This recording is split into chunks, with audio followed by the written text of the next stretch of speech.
ሰላም የተወደዳችሁ ወደ ህይወት ቲቪ ተመልካቾቻችን ከአባታችን ከእግዚአብሔር ከጌታም ከኢየሱስ ክርስቶስ ሰላምና ጸጋ ለእናንተ ይብዛ። ከህይወት ቴሌቪዥን የዕለቱ መረጃዎች ይዘንላችሁ ቀርበናል። ከመረጃዎቹ ጋር ከእናንተ ጋር ቆይታ የማደርገው ኒሩማን ከሊል ከመላው የስቱዲዮ ባለሙያዎች ጋር በጋራ በመሆን አብራችሁን ቆዩ። በአዲስ አበባና አካባቢው ቀጠና ቃልዮት ቤተክርስቲያን የደቡብ ምስራቅ ህብረት የወጣቶች አገልግሎት ክፍል ለአጥቢያ ቤተክርስቲያን ወጣት መሪዎች ልዩ ስልጠና ተሰጠ።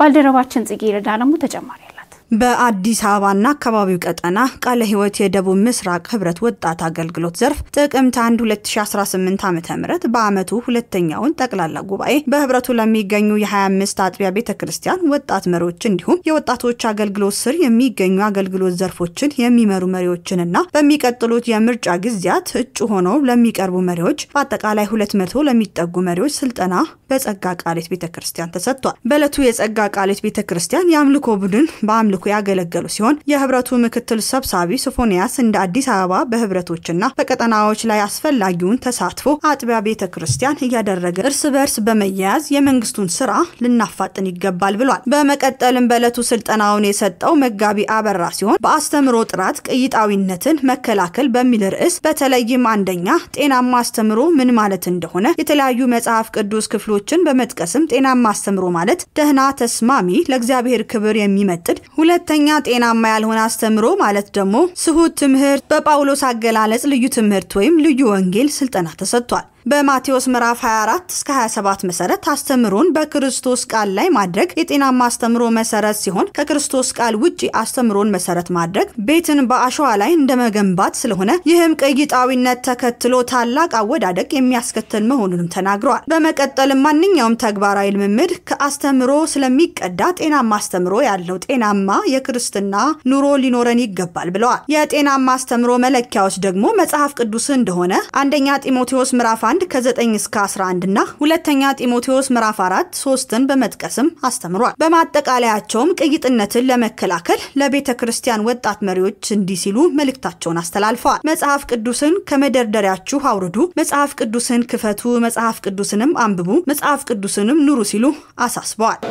መጋቢ አበራ ወኖ ባላለው ዛሬ በጸጋ ቃልዮት ቤተክርስቲያን ውስጥ የተዘጋጀ በደቡብ ምስራቅ ቃልዮት ህብረት ያሉ ወደ 25 ቤተክርስቲያናት አጥቢያ ቤተክርስቲያናት የተሰበሰቡ ከ250 በላይ የሆኑ ወጣቶች ተገኝተው በዛ ከነሱ ጋራ የማሳለፍ እድል አግኝቻለሁ።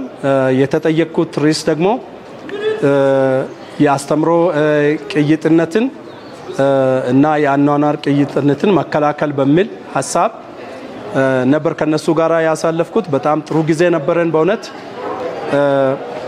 በዚህ ጊዜ በጣም ከሚያስፈሩ ነገሮች አንዱ የወንጌላዊን ክርስትና የተፈታተነው ነገር አንዱ ይሄ ነው።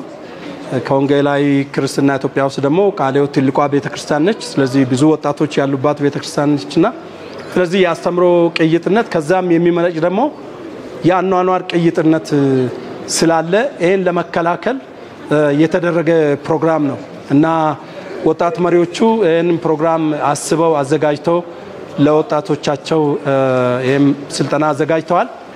የአስተምሮ ቅይጥነት ምንድነው? የአስተምሮ ቅይጥነት እንዴት ነው የሚከሰተው? ከዛ ደግሞ ከአስተምሮ ቅይጥነት የተነሳ የሚመጣ የአስተምሮ የአኗኗር ደግሞ ቅይጥነት አለ። እነዚህ ደግሞ ምን ይመስላሉ የሚሉ ነገሮችን በደምሳሳው ዳሰናቸዋል። ከዛ ደግሞ መውጫ መንገዱሳ ምንድነው የሚለውን ሐሳብ ተነጋግረናል። በተለይም መውጫ መንገዱ ሌላ መንገድ የለም። ልንጸልይ እንችላለን፣ የተለያዩ ነገሮችን ልናደርግ እንችላለን። ያስተምሮ ቅይጥነት የሚመጣው ከመጽሐፍ ቅዱስን ካለማንበብ መጽሐፍ ቅዱስን ካለማጥናት የተነሳ ነው። ስለዚህ ቤተክርስቲያናችንም ስሟ ቃልዮት ነው። ስለዚህ ወደ እግዚአብሔር ቃል እንመለስ። መውጫ መንገዱ ወደ እግዚአብሔር ቃል እንመለስ። እንደውም በተደጋጋሚ የተናገርኩት መጽሐፍ ቅዱስን እናውርድ ካለበት፣ ከዛ መጽሐፍ ቅዱስን እንክፈት፣ ከዛ መጽሐፍ ቅዱስን እናንብብ፣ ከዛ መጽሐፍ ቅዱስን እናጥና፣ መጽሐፍ ቅዱስ ላይ እንነጋገርበት፣ መጽሐፍ ቅዱስን እንዘክር፣ መጽሐፍ ቅዱስን እንስበክ፣ መጽሐፍ ቅዱስን እናስተምር፣ እንደውም መጽሐፍ ቅዱስን እንዘምር፣ መጽሐፍ ቅዱስን እናውጅበት፣ መጽሐፍ ቅዱስን እንምከርበት፣ መጽሐፍ ቅዱስንም ራሱ እንጸልይበት በሚል ሐሳብ ተደጋግሜ አጽንኦት ተሰጥቶበታል። ስለዚህ አይሆፕ ይሄ በዚህ ህብረት የጀመረው የዚህ ሪቫይቫል ሌሎችንም የአዲስ አበባ ቤተክርስቲያናትን የሚሄድ ይመስለኛል። እግዚአብሔር ይህን ጊዜ ስለሰጠን እግዚአብሔርን አመሰግናለሁ። ጌታም ይባርካችሁ። በዕለቱ የተገኙ ቅዱሳን ሐሳባቸውን እንዲህ ሲሉም ገልጸዋል። ሶፎንያስ እባላለሁ የደቡብ ምስራቅ ቃለ ሕይወት ህብረት ምክትል ሰብሳቢ። እግዚአብሔር ረድቶን አገልግሎቱን ከጀመርን ጊዜ አንስቶ በ25ቱም ቸርች ለመጎብኘት እድል አግኝተን ነበርና በእነዚህ ጉብኝቶቻችን ጊዜ ካየናቸው ከተመለከትናቸው ነገሮች አንዱ አሁን ላይ በወንጌል አማኞች ዘንድ እየታየ ያለው የቅይጥነት ችግርን አስተውለን ነበር። ግን ይሄንን ነገር ከማየት ባለፈ እርምጃ ልንወስድበት ይገባል። ለዚህም ደግሞ እንግዲህ ህብረቶችም መዋቅሮችም የተዘጋጁት በዋነኝነት ስልጠናዎችን እንዲሁም ደግሞ አንዳንድ የቢሮ ጉዳዮችን ለማከናወን ነው። ከዛ ከዋናው ነገር አንዱ ስልጠና እንደመሆኑ ይሄን ስልጠና አዘጋጅተናል። እሱም በቅይጥነት ላይ ትኩረት አድርጎ ይሄንኛው የቅይጥነትን ነገር እንዴት ልናጠፋው እንችላለን፣ ቤተክርስቲያናችን ይዛ ያለችው መጽሐፍ ቅዱሳዊ እውነት ምንድነው የሚለውን ለመነጋገር እግዚአብሔር እድል ሰጠና ዛሬ ወደ 250 የሚጠጉ ቅዱሳኖች ይሄን ስልጠና ወስደዋል። ስሜ ሰላማዊት ይባላል። በደቡብ ምስራቅ ቃለ ሕይወት በወጣቶች አገልግሎት ዘርፍ ጸሐፊ ነኝ። ዛሬ የነበረን ስልጠና በጣም ደስ የሚልና ወጣቱን ዘመኑን የሚመጥን የነበረ ነው። ቅይጠኝነት ወይም ደግሞ ጤናማ ያልሆነ አስተምሮ በፊት የነበረን ቢሆን አሁንም በእኛ ትውልድ መካከል የምናየው ነገር ስለነበረ ዘመኑን ይመጥናል ጊዜውን ይመጥናል ባለበት ሰዓት ይህን ስልጠና እንዲሰጠን ሆኗል ማለት ነው እና በጣም ደስተኛ ነበርን። አሰልጣኛችን በጣም ደስ በሚል ሁኔታ ነበር ያሰለጠነን።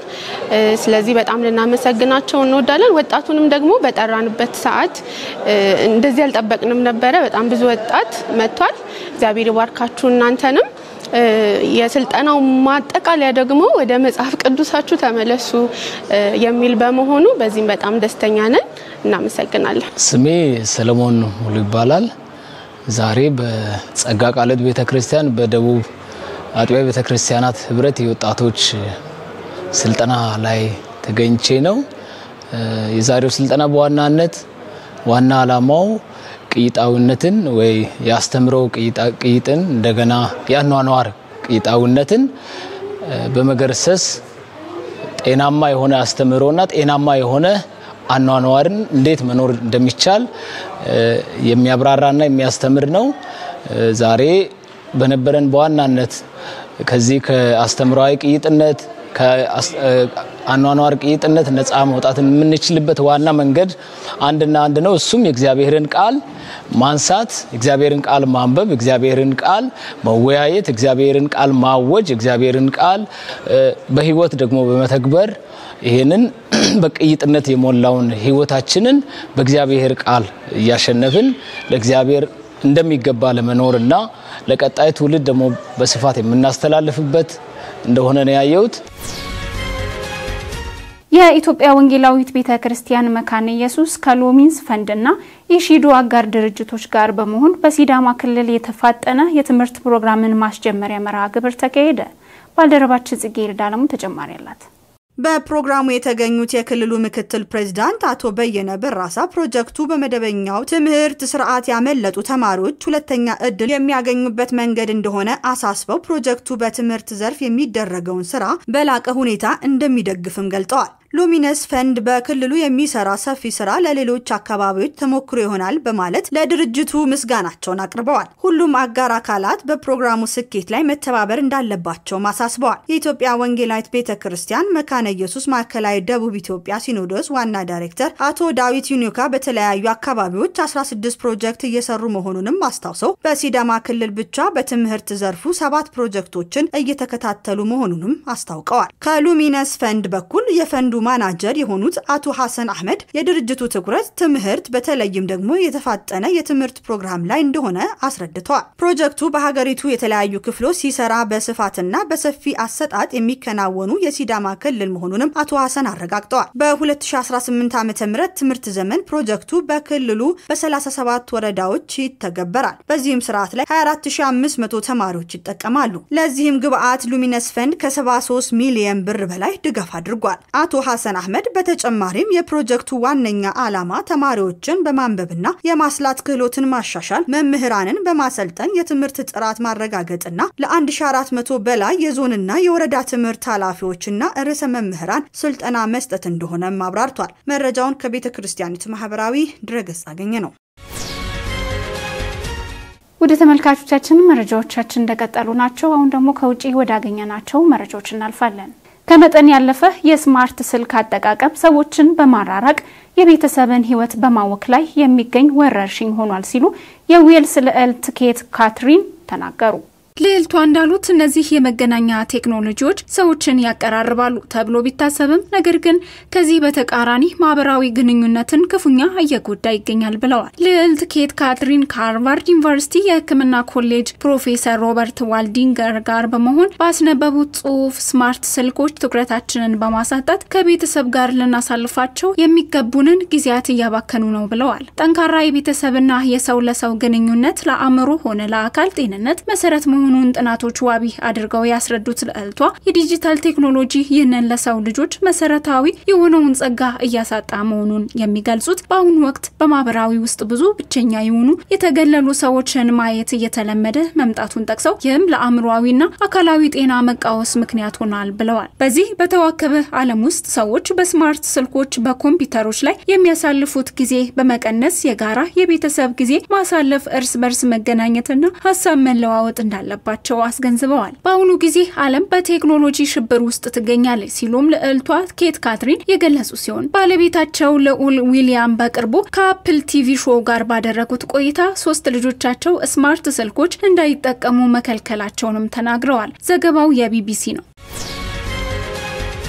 የተባበሩት መንግስታት ድርጅት በቅርብ ጊዜ ያወጣውን ዘገባ ተከትሎ የወንጌላውያን ቡድኖች የህፃናትን ብዝበዛ እንዲቆም ጥሪ ያቀረቡ።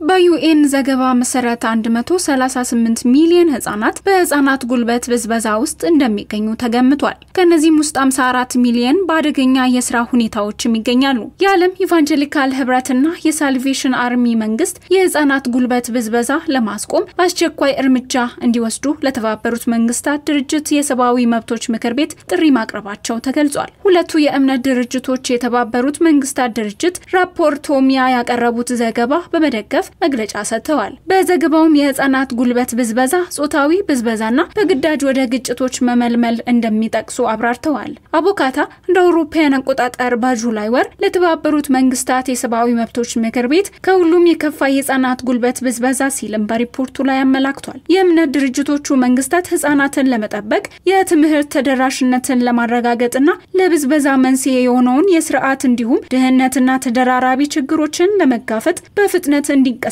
ጠይቀዋል። ዘገባው የክርስቲያን ቱዴይ ኒውስ ነው። ቻይና በዓለም ላይ ትልቁን በአየር የሚሞላ በራሪ የንፋስ ተርባይን ሙከራ አደረገች። ቻይና S1500 የተሰኘውንና በዓለም ላይ ትልቁን አየር የሚሞላ በረራ የንፋስ ተርቢናል ሙከራ በተሳካ ሁኔታ አካሂዳለች። በዚህም የሙከራ ሂደት 1 ሜጋዋት ኃይል ማመንጨት መቻሏም ተነግሯል። S1500 ተንሳፋፊ የንፋስ ተርቢናል 13 ወለል ያለውና አንድ ህንጻ ከፍታ የሚያህል ቁመትም አለው። 1500 ሜትር ከፍታ ላይ መብረር የሚችለው የንፋስ ተርቢናሉ 12 ጄኔሬተሮችም ተገጥመውለታል። ተርባይኑ በእነዚህ 12 ጄኔሬተሮች በመታገዝ በረቀቀ ኃይል የማመንጨት ዘዴ በኤሌክትሪክ ማስተላለፊያ ኬብሎች ወደ መሬት ያለ ማቋረጥ ኃይል ያስተላልፋል። ከዚህ ጀርባ ያለው ቤጂንግ ሊ ዩንቹዋን ኢነርጂ ቴክኖሎጂ ኩባንያ በሚቀጥለው ዓመት ተርቢናሉ ተርሚናሎቹን በብዛት ለማምረት ማቀዱን አስታውቋል። የኩባንያው ዋና ስራ አስፈጻሚ የሆኑ ዱንቲያኑሪ እንዳሉት ግባቸው ወደፊት የሚበሩ የንፋስ ተርሚናሎችን በተመጣጣኝ ዋጋ በማምረት ታዳሽ ኃይልን ማሳደግ ነው። የንፋስ ታዳሽ ኃይል በስፋት የሚጠቀመው ቻይና ይህን ርካሽና ቀልጣፋ ለማድረግ በማሰብ በቀላሉ የሚንቀሳቀስና ብዙ የኤሌክትሪክ ኃይል የሚያመነጭ በዓለም ላይ ትልቁን አየር የሚሞላ በረራ የንፋስ ተርሚናሎችን ሰርታለች። መረጃውን ከኢቲቪ መዝናኛ ያገኘ ነው። ውድ ተመልካቾቻችን ለዕለቱ ያዝንላችሁ መረጃዎቻችን የተከታተላችሁትን ይመስል ነበር። መረጃዎቹን ወደ እናንተ በማድረስ ቆይታ ያደረኩት እኔ ሮማን ከሊል ከመላው የስቱዲዮ ባለሙያዎች ጋር በጋራ በመሆን ነበር። ከቀሪ የህይወት ቴሌቪዥን መሰናዶች ጋር መልካም ቆይታ ይሁንላችሁ።